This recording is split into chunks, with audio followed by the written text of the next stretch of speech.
How do you rate the Vauxhall Omega then, Tim? A good vehicle in its class, actually. Been out a long time now when you consider that they were actually launched in 1994, and they've had very, very little change. They've had the occasional facelift and this, that and the other. They've still got the same engine lineups throughout, but not a bad car, not at all. And it's a car, of course, that's built in Germany, so it has that so-called German build quality. It actually is a well put together car, isn't it? Yeah, it is. When you actually come down to build quality, door fixtures, trim fixtures, they do seem to be put together very, very well. What was this car when it was new, and what's it retailing for now? This is an S registration. This is a 2 litre GLSi automatic one, so this one would have probably cost you just under £21,000 with the automatic box. Now, 18 months later, this will probably set you back just only about £10,600. So it's losing a lot of money at the end of the day. It's probably lost the thick end, I thought, around about 45–46% of its value. Any problems you've encountered with these? Anything go wrong? No, to be very honest with you, they're a very, very well put together car, as you stated. Like, the build quality seems to be very, very good with them, so we don't seem to encounter any or persistent troubles with them at all, no. The Omega is proof that Vauxhall really can build a quality executive car. The Omega was first introduced in mid-1994 to replace the ageing Senator and the Carlton. They decided to sort of merge the two cars into one, something not quite as big as the Senator, but not quite as small as the Carlton. And so the Omega was born. And it sold incredibly well, particularly in this country since its original launch. It's not a car that's perhaps good enough to take on the likes of BMW, Mercedes and Audi, but it's certainly seen off the likes of the Ford Scorpio and the Rover 800. It's very comfortable, it's very luxurious, good choice of engines and bags of room. Perhaps the Omega's biggest letdown is the quality inside and the quality of the plastics around the dashboard, which are a bit of a letdown. This is a 2 litre 16 valve Omega producing 136 brake horsepower.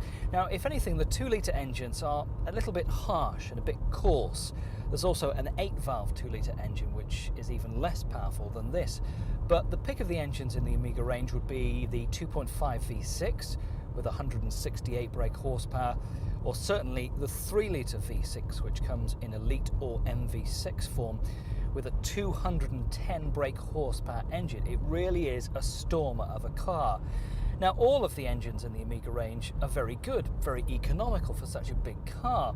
They're big executive cruisers that will sit all day on the motorway doing plenty and plenty of miles.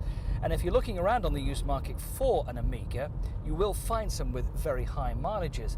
But as long as they've been well looked after, properly serviced and regularly too, it shouldn't be a problem. Look for something like an early M-Reg Omega, 2 litre 8 valve M-Reg Omega with perhaps 50,000 miles on the clock, could cost you as little as £5,000. This is a car with 17,000 miles on the clock, and this is only £10,500.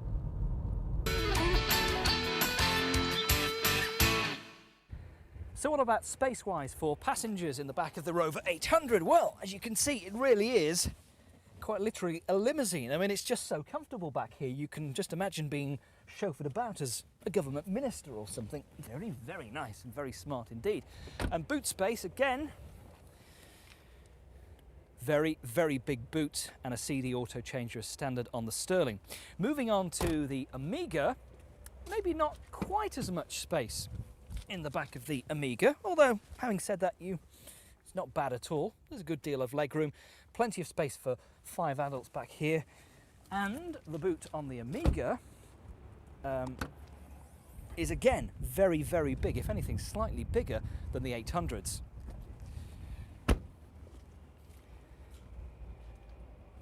So there we are, 2 big car bargains for you. A Vauxhall Omega for just over £10,000, a Rover Sterling for £8,000. If you're looking for this sort of car, the things to mainly beware of, apart from looking for something that's got a reasonable mileage on, are these cars have generally got lots of electric things on, electric windows, electric sunroofs, which are prone to going wrong. Make sure all of those things work. If the car's got air conditioning, make sure the air conditioning or the climate control system also works properly, because recharging the system and having new parts put into the air conditioning system can be very, very expensive. So which of these 2 cars would I choose?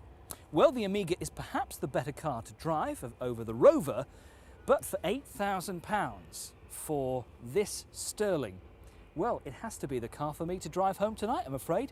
That's it for this week's Used Car Heaven. Join us again at the same time on Men Motors for more great bargains next week.